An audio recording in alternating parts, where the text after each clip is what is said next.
Bom dia, 17 de abril de 2019, aula de Embriologia Geral, para as turmas 23A e 23B da nutrição. O assunto hoje é ovocitação. É o último assunto que vai cair na avaliação 1, não é isso? Avaliação 1, dia 27. Então, sem ser esse sábado, no outro sábado. Combinado?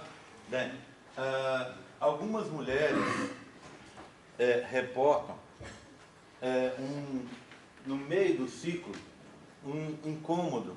Esse incômodo é conhecido como dor do meio ou dor no meio. Essa dor no meio ou dor do meio, as pessoas chamam por essa palavra em alemão, né? Mittelschmerz, mas essa dor no meio é porque, para mim, ela tem dois significados. Primeiro, é porque ela acontece no meio do ciclo. Tá? Segundo, porque ela acontece aqui mais ou menos no meio da barriga. Bem, essa dor no meio, ou dor do meio, é a dor que ocorre no momento da ruptura do folículo ali, da ovocitação. Algumas pessoas, né, mais popularmente, chamam esse processo de ovulação. Tá? Nós que já sabemos que na realidade não é liberado o óvulo, e sim o ovócito 2, então nós vamos chamá-lo de ovocitação. Bem, é uma minoria das mulheres que sentem esse incômodo e podem descrever, podem ter certeza do momento da ovocitação. Então, é interessante a gente reforçar o que eu já falei uma vez, a necessidade das pessoas estarem seguindo o ciclo através de um aplicativo, para você ter consciência do que está acontecendo e quando está acontecendo. Bem, se a gente for dar uma olhada, o que acontece no ciclo é o seguinte: o que nós temos aqui? Uma representação esquemática do ovário. Então, vê bem, você teria o ovário, você tem um espaço, né, de tecido e depois aqui um folículo, nesse caso um folículo terciário. Aqui é o epitélio do ovário, tá vendo? Aqui, ó, de verde, certo? E a composição, os componentes do folículo são indicados assim, ó. Verde escuro é a teca externa, tá bom? Então essas bolinhas verde escuro são a teca externa. O vermelho, que vem depois, é a teca interna. O azul são as células da granulosa ou as células foliculares. O amarelo, o antro único. E essa região que está aqui é a região do cúmulo zoóforos com o que vai ser liberado. Então, só lembrando o que está sendo liberado. Do lado de fora vai ser liberado a corona radiata, depois a zona pelúcida, o ovócito 2 parado em metáfase 2 e junto vai ser descartado também o polócito 1. Então é isso que vai ser liberado. Só que para isso aqui ser liberado, ele tem várias barreiras que têm que ser superadas.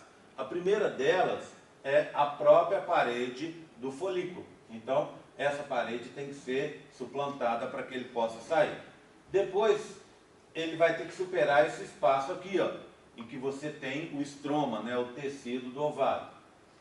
Abaixo aqui da região do epitélio, você vai ter também aquela história da túnica albugínea, que é um acúmulo de colágeno que vai dificultar, vai proteger o interior do ovário, mas vai, por outro lado, dificultar a saída do folículo ovocitado. Bem, então, para que ele consiga superar todos esses obstáculos, vão acontecer várias coisas, e essas coisas têm tudo a ver com aqueles 3 picos de hormônios que eu contei para vocês, que ocorrem um pouco antes do período fértil. Ou seja, às 36 horas antes da ovocitação, você tem um pico de estrógeno. Esse pico de estrógeno age em feedback positivo, fazendo com que 24 horas, né, antes da ovocitação, ou seja, 12 horas depois, você tenha um pico de FSH. Né? Não, desculpa, um pico de LH. E 12 horas depois, novamente, ou seja, faltando 12 horas para a ovocitação, aí você vai ter um pico de FSH. Então é estrógeno, LH e FSH com intervalo de 12 horas entre um e outro. Esses picos são importantes para alterar a estrutura do ovário, permitindo com que esse folículo seja ovocitado. Bem, então eu vou passar a descrever para vocês o que está acontecendo e vou fazer algumas anotações só como lembretes. Eu vou começar então com o primeiro pico, que é o pico de LH. Então, quando ocorre o pico de LH, ou seja, faltando 24 horas antes da ovocitação, quando você tem esse pico, vai ser observado então um estímulo às prostaglandinas. Lembram? A gente já conversou das prostaglandinas quando eu falei lá sobre o sistema genital masculino. Eu contei para vocês que as prostaglandinas são produzidas pelas glândulas vitelínicas, né? Pelas glândulas seminais e produzidas também pela próstata. Essa prostaglandina, uma das funções dela é contração do músculo liso, é verdade. Então, você produziu prostaglandina e a prostaglandina fez contração do músculo liso do ovário.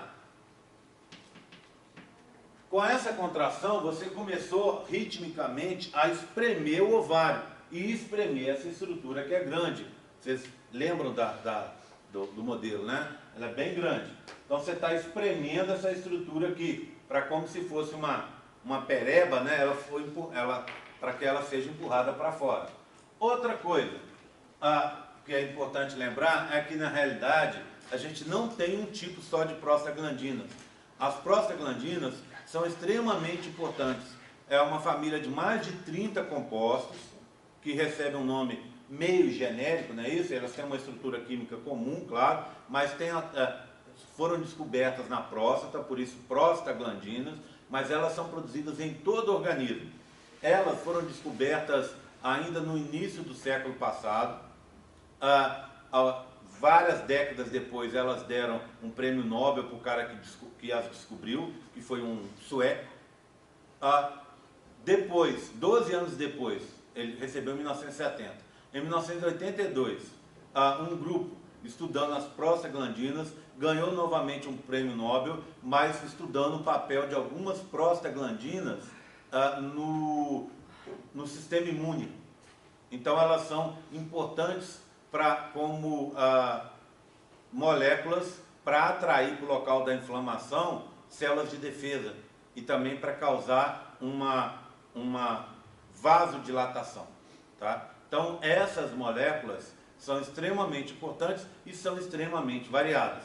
Realmente elas são da mesma família, têm a mesma estrutura química, mas o nome inicial é porque elas foram descobertas na próstata, tá bom? Por isso prostaglandina. Bem, só estou contando isso para dizer que outro tipo de prostaglandina também é ativado. Essas prostaglandinas, ao serem ativadas, elas vão agir no epitélio do ovário e esse epitélio vai produzir lisossomos. Esses lisossomos, eles vão causar a degeneração dessa parte aqui, ó. Então, olha aqui, ó, prostaglandinas agem no epitélio do ovário, liberam lisossomos, que são liberados aqui na matriz extracelular e vai causar a degeneração do estroma do ovário, acima do folículo que vai ser liberado. Tudo bem? Tranquilo? Bem, então, esse é o papel do LH. Daqui a pouco eu vou falar de um outro papel dele, tá? A gente vai deixar para falar um pouco mais para frente. Bem, não, já que eu estou falando do LH, deixa eu falar uma outra coisa. O LH, junto com os estrógenos, que tem o pico nesse período, esse grupo, essa dupla, né, de compostos, ela vai permitir também a liberação de moléculas que a gente chama de enzimas, que a gente chama colagenase. Essa enzima vai destruir o colágeno da túnica albugínea. Então, ela vai entre aspas assim, abrir um buraco na túnica albugínea. Ou seja, você está abrindo um buraco aqui em cima para facilitar a saída do conteúdo interno. Certo? Tudo bem? Bem, agora, logo depois, então, esse pico de estrógeno 36 horas, 24 horas o pico de LH, né? E aí você tem depois o pico de FSH, um pouco antes da ovocitação. Esse FSH, ele vai agir, ele vai permitir a liberação de uma molécula chamada ativador do plasminogênio. O que é o plasminogênio? O plasminogênio é uma enzima inativa, tá? Que fica no nosso plasma, por isso o nome plasminogênio. Quando esse ativador age nele, o plasminogênio é transformado na sua forma ativa, que é a plasmina. Para que serve essa plasmina? Imagina, você tem um vaso sanguíneo, ó, está o vaso sanguíneo lá. De repente, você teve uma injúria no vaso, machucou, arrebentou esse vaso. Então, o sangue inicialmente começa a vazar, né? Causa um hematoma, ou o sangue sai para fora, tá? Causa um corte. Para resolver isso, você vai formar um tampão de coagulação. Aqui, ó, um tampão de coagulação. Esse tampão de coagulação evita a perda do sangue. Só que quando você cria, você utiliza de forma meio desorganizada uma proteína que está no sangue, que a gente chama de fibrina. Então você faz um tampão de coagulação. Olha só, está desorganizado e isso acabou ocupando parte do vaso. Então atrapalha o fluxo sanguíneo. Para evitar com que aconteça esse problema, as células da região injuriada, principalmente do endotélio, a parte interna do vaso, essas células começam a produzir ativador do plasminogênio.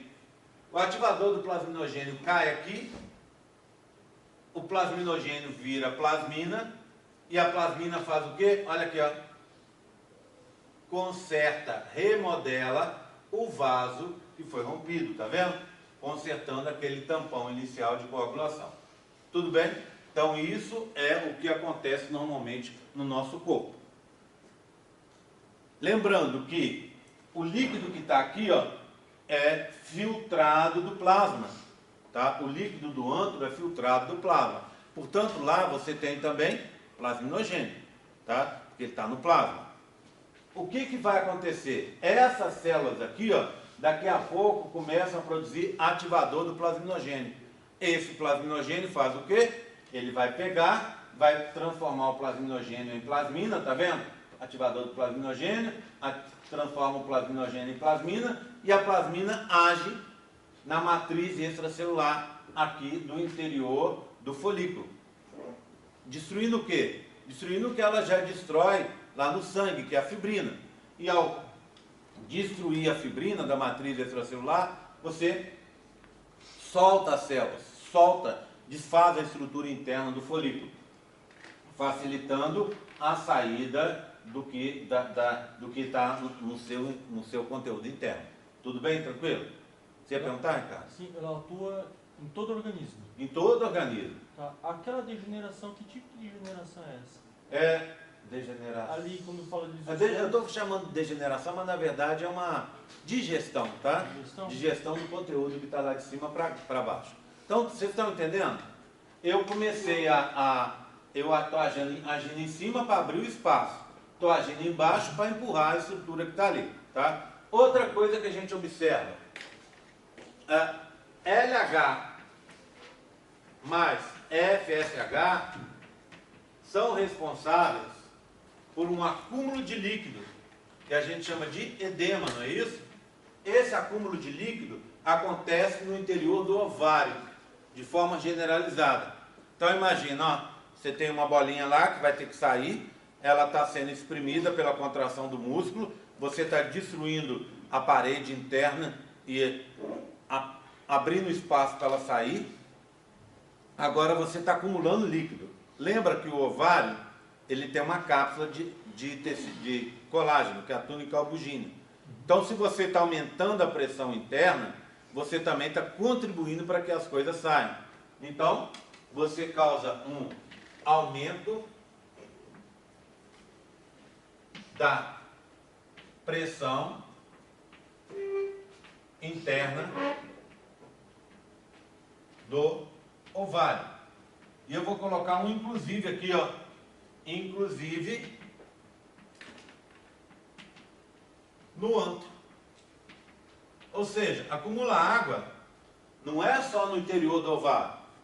E a água vai fazer o quê? Vai separar os elementos, concorda? Da matriz extracelular, vai separar uma célula da outra, vai separar uma fibra da outra, né? Além disso, você vai jogar água no antro.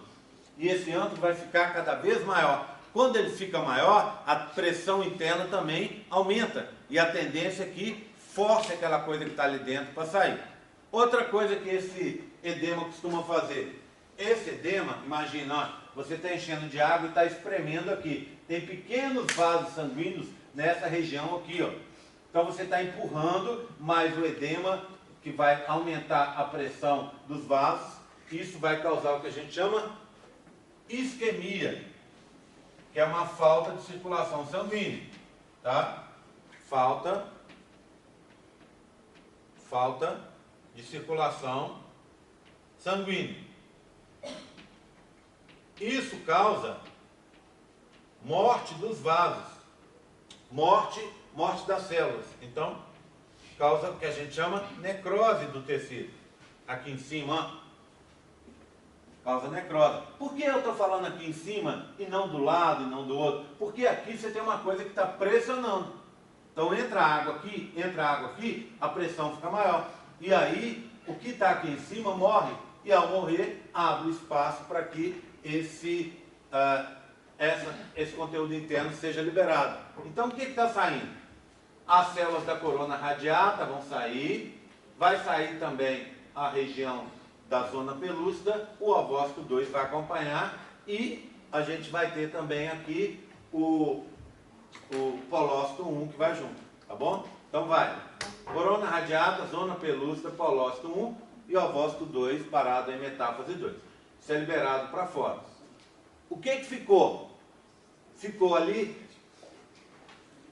o teca interna, teca externa, as células da corona, as células foliculares ficaram ali. E um pouco de líquido, né? Qual que é a tendência? O que vai acontecer agora? O que a gente chama processo de luteinização, ou seja, processo de formação do corpo lúteo. Para isso, essas células aqui, ó, tá vendo? Quais são as células vermelhas? Células da teca interna. Elas começam a sofrer mitose e vão ocupar o espaço onde você tinha um antro folicular. As células da teca interna dentro do corpo lúteo, a gente chama de células teca-luteínicas, tá bom? Antes eram teca interna quando era folículo. Agora a gente está no corpo lúteo, teca-luteínicas. As células da granulosa, quando estão no corpo lúteo, a gente chama de células granulosa-luteínicas. As células da teca interna, teca-luteínicas, elas têm capacidade mitótica. Já as células granulosa-luteínicas não têm. Então a maioria da composição do corpo lúteo é por essas células teca-luteínicas, que são capazes de se reproduzir.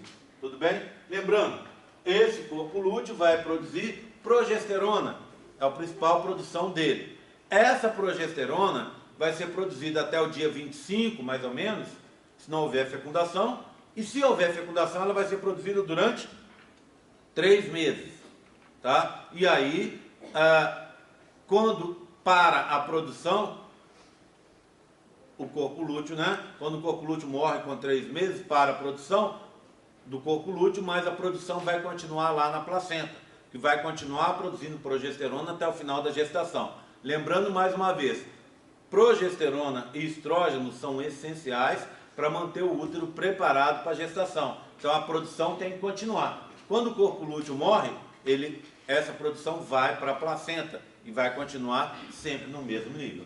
Tudo bem? Tranquilo? Você pode explicar da luteinização de novo, por favor? A luteinização é o processo de formação do corpo lúteo. Depois que aconteceu tudo aquilo. Depois que aconteceu aquilo ali.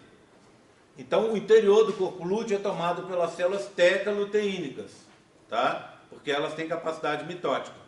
E aí, você vai ter uma estrutura, que é a estrutura antes da parte de fora do folículo, que agora vai constituir o corpo lúteo. Então, essa estrutura, células tetraluteínicas, células granulosas luteínicas, vão produzir os hormônios progesterona e vão ser capazes de converter a progesterona em estrógeno. Por isso que você vai ter, na fase final do ciclo, aquele pico de progesterona e estrógeno. Tudo bem? Tranquilo? Resolvido? Ricardo? É só. Isso aí? Então aqui, ó. Isso aqui é só para lembrar, né? Ó, estrógenos e LH. Aqui você tem ativador do plasminogênio, aumentando a pressão do âmato, isquemia, edema, produção de prostaglandinas, plasmina, colagenase. Tudo isso é um resumão do que eu falei hoje, tá bom? Tranquilo? Aqui é aquela história das prostaglandinas, descobertas por um sueco chamado Ulf von Euler, em 1935 ainda. Recebeu 35 anos depois o prêmio Nobel. Por que demorou tanto tempo, já que elas são tão importantes? Porque as pessoas só foram conhecendo a importância dela ao longo dessas décadas, à medida que foram sendo desenvolvidas as pesquisas, tá? E aí, olha, em 82, ou seja, logo depois, 12 anos depois, você teve o prêmio Nobel para esse trio aqui, porque estudou a participação, a produção dessas prostaglandinas durante o processo imune. Tudo bem? Agora eu queria mostrar para vocês mais duas coisas. A primeira delas é um corte de um ovário. Repara só, aqui você tem um ovário, e nesse ovário você tem várias estruturas. Você tem um corpo lúteo, aqui você tem uns folículos atrésicos, tá vendo? Esse aqui, ó, seria o ligamento ovárico, o ligamento transverso. Vê bem, você tem quase todo um ovário aqui. Faltaria, com um pouco de boa vontade, metade dele. Então você tem meio ovário. O que você observa nisso? Com essa figura aqui? Que essas estruturas são muito grandes, tá vendo? Olha o tamanho do corpo lúteo. Olha o tamanho dos folículos em atresia. Tá? São muito grandes. E aqui no corpo lúteo, ó, células granulosas luteínicas, tá? E células tetraluteínicas. Bem, o que acontece com esse corpo lúteo? Ele vai produzindo progesterona e estrógeno e depois ele vai se transformar naquela estrutura que a gente chama corpo albicans. Só lembrando que existem algumas meninas que têm uma doença que a gente chama síndrome dos ovários policísticos. É a principal causa de infertilidade feminina. Assim como lá no homem são aquelas varizes no testículo que a gente chama de varicocele, nas meninas é a síndrome dos ovários policísticos. O que seria essa síndrome, assim, resumidamente para vocês? São meninas que têm problema em acabar com esses folículos aqui e transformar o corpo lúteo em corpo albicans. Normalmente esse processo é um processo natural, que vai acontecer sem dar nenhum problema. Mas para algumas meninas parece que esse processo fica dificultado e aí acaba gerando uma inflamação. Essa inflamação acaba atrapalhando o desenvolvimento dos próximos folículos. E aí você imagina, umas estruturas grandes dessas inflamadas, esse ovário vai ter dificuldade para funcionar. Então isso seria a tal da síndrome dos ovários policísticos. Bem, primeira coisa que eu preciso falar sobre a síndrome. Ela é um processo que não é sempre muito assim. Não é um processo que causa sempre, em todas as vezes, a infertilidade feminina. Claro que não. Muitas meninas têm inflamações nesses ovários. Mas essas inflamações, algumas vezes, na imensa maioria das vezes, não são tão sérias assim. É o que a gente chama de ovários micropolicísticos. Tá? É uma síndrome que é um problema que é de menor monta, causador de menores problemas, tá certo? Mas existem casos mais sérios em que esse processo pode ser muito grande e aí causa infertilidade. Hoje em dia, se resolve isso com muita facilidade. Se você descobrir que tem essa síndrome, tá? Como é que você pode saber?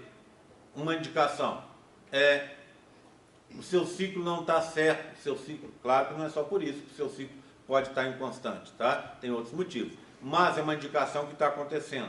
Excesso de pelos, tá? Excesso de espinhas, principalmente nas costas e tal. Então isso é uma indicação que você talvez tenha essa síndrome.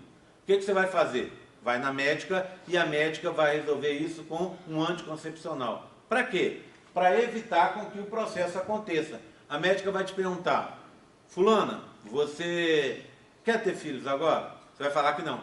Ela vai te dar um anticoncepcional e vai parar o ciclo. No momento que você quiser ter um bebê, você vai mudar o anticoncepcional, o ciclo vai ocorrer, tá? Você vai tomar um anticoncepcional mais fraco para evitar o surgimento desse processo ou evitar com que esse processo seja muito agudo e aí você vai conseguir ter seus filhos. Então, assim, é um processo que é muito comum, a síndrome dos ovários policísticos entre as meninas, mas que hoje tem tratamento. Só não tem para quem não procura. Tudo bem? Tranquilo? Depois a gente vai falar um pouco mais sobre isso mais para frente. A última figura que eu quero mostrar é essa daqui, ó. Olha aqui. Isso aqui é uma imagem real de um processo de ovocitação. Então, primeira coisa que a gente observa. Tá uma pinça aqui, né? Olha a cor do ovário, como ele é clarinho. Isso é natural, tá? Um ovário humano. Por que ele é tão claro assim? Porque ele tem muito colágeno. Então, ele tem aquela túnica albugínea logo abaixo do epitélio para protegê-lo. Tem um monte de vasos sanguíneos. Outra coisa que a gente observa, olha como aqui ficou vermelho, tá vendo? Por quê? Porque aqui, aquela história que eu contei para vocês, aquela pressão que está aumentando, o folículo crescendo e tudo, né? Atrapalha a circulação sanguínea. Olha um vaso sanguíneo chegando aqui. Então o sangue fica parado aqui, ó. Olha como fica vermelho, ó. E aí, isso mata células, né? Isso diminui o fluxo sanguíneo, etc, etc. Aí rompe, ó. Rompeu. Nessa gotinha, dentro dessa gotinha, a gente tem aqui, ó, a corona radiata, a túnica albugínea e o ovócito 2 que está sendo liberado, junto com o polócito 1. Então isso vai ser liberado e vai ser captado lá pelas fibras do infundíbulo. Essa parte que vai ficar aqui para trás, vai perder o líquido e vai murchar para dentro. Aqui onde arrebentou, vai fazer uma cicatrizinha, um tampãozinho de cicatrização, que a gente chama de estigma. E essa parte aqui de dentro vai virar o corpo lúteo. Certo? Tudo bem? Tranquilo? Isso é extremamente difícil conseguir ver. O cara que fez essa imagem, ele deu sorte. Ele resolveu fazer uma intervenção cirúrgica exatamente no momento da ovocitação. Na verdade, é uma videolaparoscopia. Então ele enfiou lá uma câmera e enfiou um instrumento cirúrgico e quando ele fez isso, deu para notar que foi exatamente no momento em que você tinha a liberação do ovócito, da ovocitação. Tudo bem? Tranquilo? Então essa matéria, conforme eu falei para vocês, ela é menor, tá? Mas é a última matéria que a gente tinha antes da nossa avaliação. Pergunta. É só proteção. Teco externo, só proteção, sempre, tá? Alguma outra dúvida? Tranquilo? Bem, conforme eu disse para vocês, a gente tem... Vocês ao assistirem o vídeo, a gente teria vários ganhos. O primeiro deles é vocês terem a oportunidade de ver a matéria antes e chegar aqui mais preparados, com dúvidas ou com a matéria já tendo, pelo menos sendo vista antes. Fica mais fácil, acredito, né? Então a gente vai ganhar em qualidade. Segunda coisa, quando você vê a matéria antes, você faz o questionário e ganha aquele pontinho, que é importantíssimo para compor a nota final de vocês. Certo? E por último, vai permitir com que aconteça o que vai acontecer hoje. Nós vamos agora, a partir de agora, fazer um exercício de revisão na matéria.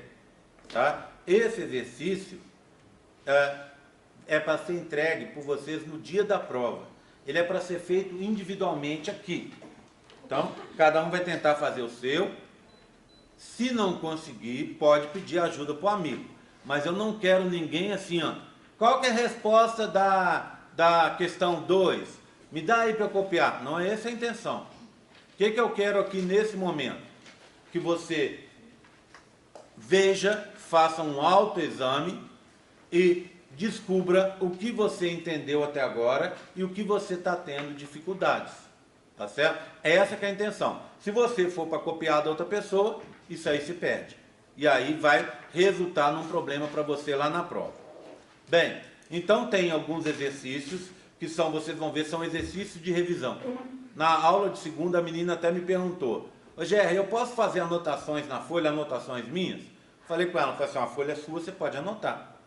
E aí, no dia da prova, você me devolve, eu vou dar uma olhada, eu e as monitoras, vamos dar o ok para ver se foi feito, e sendo feito, aí você vai ganhar um ponto, tá? Então, esse exercício vai dar um ponto para vocês. O que você tem? Os exercícios de revisão e também os esboços dos modelos. O que é o esboço? Imagina, esboço é isso aqui, ó.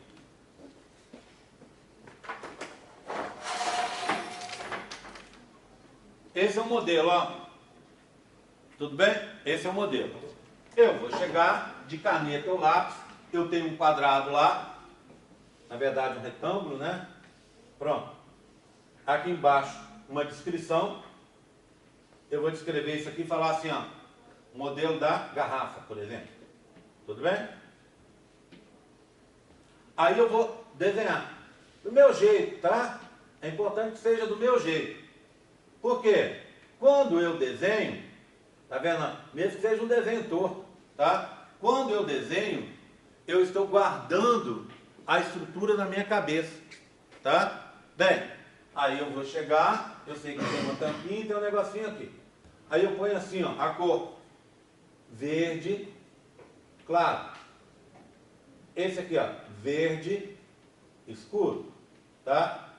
Indico a cor, indico o que é? Anel.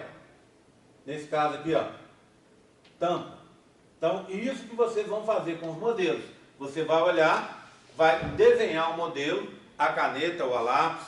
Eu tenho aí uma caixa de lápis de cor que eu trouxe de casa. Quem quiser colorir às vezes ajuda, é melhor até, mas você não vai ser obrigado a colorir, tá? E aí eu vou colocar os modelos nas mesas e você vai fazer, ao invés da gente estar passando os modelos de uma mesa para outra, eu vou colocar um pouco em cada mesa, você vai fazer o modelo, depois você passa para outra mesa, faz o desenho, etc, etc. Bem, são quantos modelos? São 43. Mas, na realidade, eu estou falando que são 43 porque a gente tem mais de 20 modelos que são de mitose. Aquelas caixas de meiose, lembra disso? Mitose não, meiose. Então você tem aquelas caixas de meiose que devem ser desenhadas todas. Mas o desenho de cada caixinha não leva nem um minutinho para ser feito. Tudo bem? Bem, então quem entregar o esboço dos modelos mais o exercício vai ganhar esse ponto. É para ser entregue no dia da prova. Mas vocês vão começar agora. Eu quero, inclusive, sugerir eu vou deixar vocês mais ou menos livres. Eu vou só fazer a chamada ao final da aula das 8, tá? Se alguém for ficar para a aula das 10, eu vou fazer chamada de novo. Eu vou sugerir para o pessoal das 10 fazer agora às 8, quem puder fazer. Porque aí já aproveita esse tempo para poder fazer esses modelos, para poder fazer o exercício. Quem não terminar, vai ter que, obviamente, vir na monitoria para olhar os modelos. Mas assim, eu acredito, fazendo desse jeito, eu acredito que vocês vão ter uma chance de poder trabalhar com esses modelos mais tempo. E aí vai facilitar o nosso resultado lá na prova, que é o que me interessa. Tudo bem? Vou fazer a chamada e depois eu distribuo o exercício. Alguma dúvida?